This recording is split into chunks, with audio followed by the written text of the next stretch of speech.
Hello everybody and welcome back to the TEW9 WWE Save here on the channel. Today is January 6th, 2025 episode of Raw. And we're starting out with a bang, a 70 segment. John Cena opening up the show, talking about his retirement tour and his goals for 2025.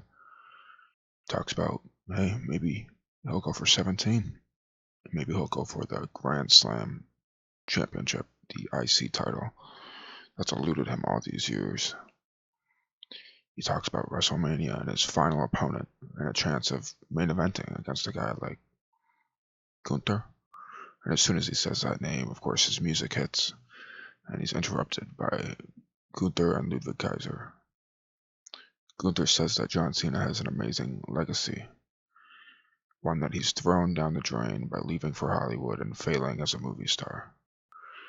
Gunther says that Cena must earn an opportunity to face him, just like everybody else has. So he'll talk to Adam Pearce and set up a match tonight for him to face Ludwig Kaiser. So there we go.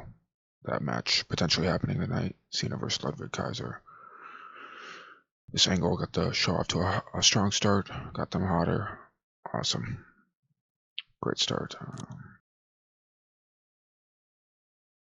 Low morale. I guess I'll have to fix that. Next up, we go back to Adam Pearce in his office, announcing that he will be running an inaugural Women's Intercontinental title tournament, as well as a Women's World Tag Team tournament, and that the first matches will take place tonight. In walk Finn Balor and JD McDonough, who are demanding a rematch for the tag titles that they lost. Pearce says that if one of them is able to defeat either of the War Raiders in a singles match, then he'll book the rematch.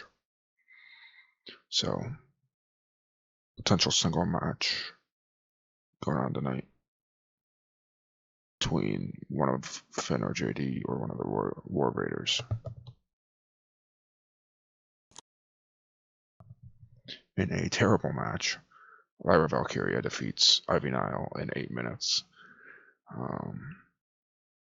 Part of the IC tournament, the Intercontinental. Lyra 49, Ivy Nile 34. Alright. Still gets a 47, so not the worst thing ever, but inconsistencies makes sense. Boosted by the hot crowd. Next up, now here we go. New Day.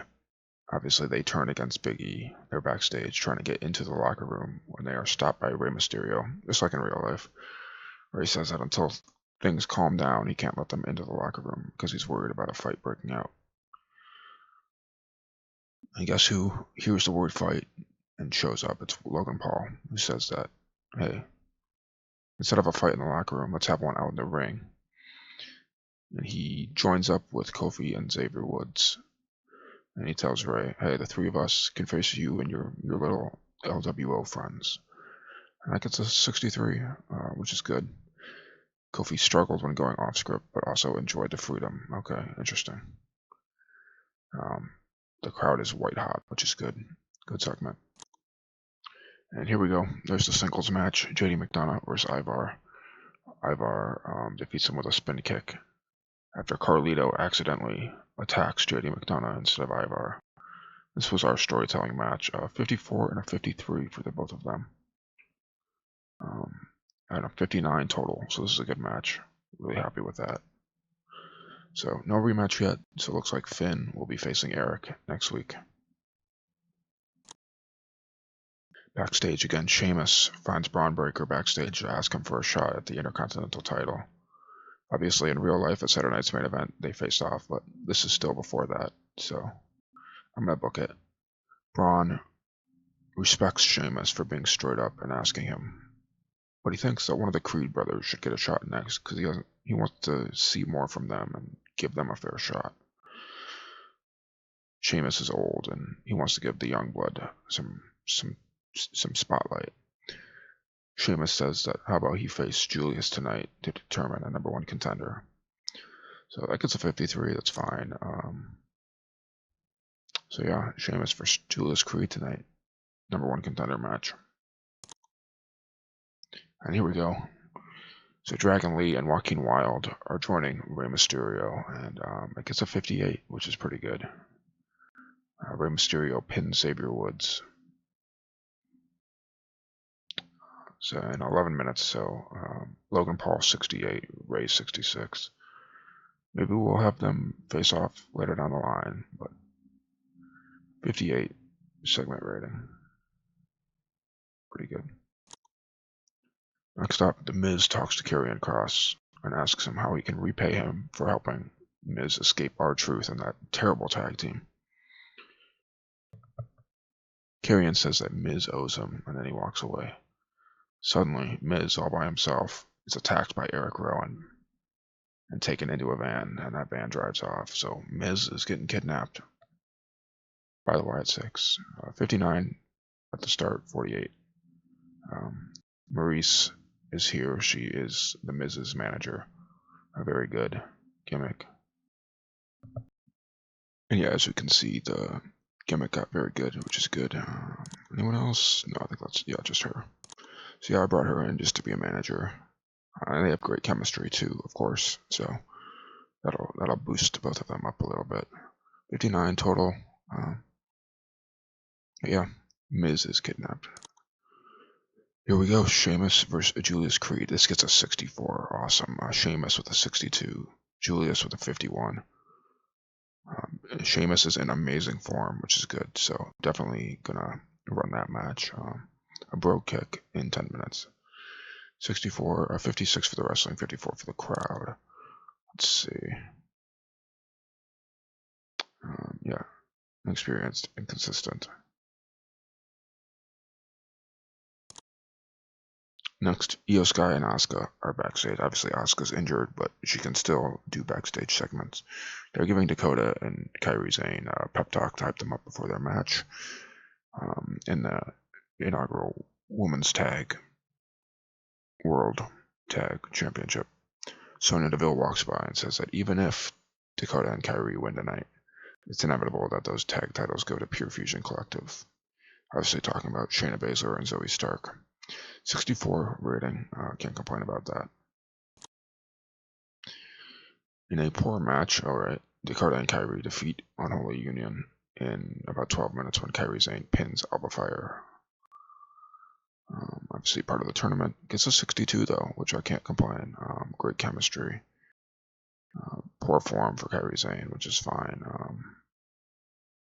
Even though she had the best rating. And then, yeah, we're changing her gimmick, which is risky because this is a good one, but she's going to be the Crimson Seer, which is adequate, but more charisma, which is fine, and it'll rise every time. It's a mysterious gimmick. Oh. Next up, after that tag match, we can see Katana Chance and Kaden Carter getting back, getting ready for their match next week when R-Truth walks up to them. He's jealous because they get to wrestle against Zoe 101 next week. Obviously, they're not wrestling Zoe 101. The Party Girls tell Truth that they're wrestling Shayna Baszler and Zoe Stark, actually. R-Truth says, my bad, I've been watching too much Nickelodeon recently. But he brought them a gift to help them prepare for their match. And it's a cardboard cutout of Shayna Baszler, and he tells them to hit.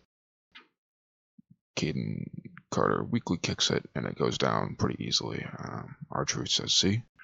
Just do that in the ring. You'll all be starring on Nickelodeon in no time. So obviously he thinks Zoe 101 will be there next week. But it's just Zoe Stark. It's a 52. R-Truth was fantastic. And yeah, just a comedy backstage segment. You get Katana and Kaden some more pop, maybe. Backstage, we see Chad Gable. He's walking to the ring to face off against a mystery opponent tonight. Obviously, this happened in real life, but if you don't watch Mystery Opponent, he sees Alpha Academy making TikToks backstage. Actually, Maxine Dupree is leading Otis through one, and Akira Tozawa. He yells at Otis, saying how Alpha Academy is pathetic now, and it's embarrassing to see what it's turned into. Gets a 58. I'm sure the Chad Gable at the beginning really helps with that. Oh, there we go. I threw Akira Tozawa as comic relief because he was the one doing the TikTok. And then Chad Gable's match is next. Who's the mystery opponent? Of course, it's Penta. This gets a 70. Wow. And he was off his game. So a 76 from Gable and a 48 from Penta. A 70. This should have been better because he was off his game. Let's see. Low heat, not anymore. A 70. Awesome. Penta defeats Chad Gable in 13.5 minutes. Yeah. Great match. And here we go. Sami Zayn cuts a promo talking about how he truly believes in his heart that he can beat Gunther. He knows that he's already had plenty of opportunities and that he deserves to be at the back of the line. So he's officially announcing that he's entering the 2025 Royal Rumble. He starts talking about how he plans to win until suddenly, out of nowhere, Drew McIntyre comes out and attacks Sami Zayn. He starts beating up on Sami until Jey Uso comes out and saves Sami, and they run out of the ring together. So Drew McIntyre attacking Sami Zayn. I wonder why. It's a 77. Drew McIntyre was awesome. And you can kind of guess where I'm going with this. But yeah. Next up, I just decided to have a mixed tag match. Damian Priest and Rhea Ripley versus Dom and Liv. To set up these rivalries, I'll be running Damian versus Dom and then Rhea versus Liv. This gets a 64, which is interesting. It's a 76 for Rhea, 67, 62, 62. I guess that makes sense. Let me guess. Penalties, lack of associated storyline, which makes sense, I guess. So yeah, I think I'll just keep these guys, build up the storyline more. I probably should have done that before running this, but we needed a match, and there we go. Damian and Rhea win. Damian pins Dom. 15.5 minutes. 64. Probably would have been a 70 something, but oh well. Oh wow. Okay. CM Punk enters the ring, talks about his plan coming back to WWE was not to make friends and just make money. He feels that his feud against Drew has earned him a shot at the World Heavyweight Championship. But he hasn't gotten that shot yet. Nobody's approached him. He hasn't gotten his match. If nobody's going to give him a shot, then he's just going to have to take that shot. Before he can say how he's going to do that, he's interrupted by Seth Rollins. Seth says that if Punk can remember in his brain back to when he wouldn't let Drew McIntyre win the championship when he was injured, and Punk should be able to realize why Seth's out here. Seth says that as long as he's up and as long as he's moving and he's alive, CM Punk will never be a world champion ever again. This gets a 96, 100 for part 1. Awesome. That's the CM Punk promo. Superb, working without a script. Awesome. And then lastly, we have Ludwig Kaiser versus John Cena. John Cena beats him. 67, Ludwig with a 61. This gets a 69. Nice. Very happy with that. Obviously, low morale. So I'll have to maybe give him some money and boost his morale back up. Because, I mean, this is still good. Final show, a 68. We'll lose Pop again. We need more hot storylines. We'll get there. Yeah. Game ratings don't matter as much. What you guys think matters more. So let me know what you think down in the comments. Any ideas? Anything you want to see happen? Any predictions? Any changes? Let me know. I'll see you guys in the next episode for NXT.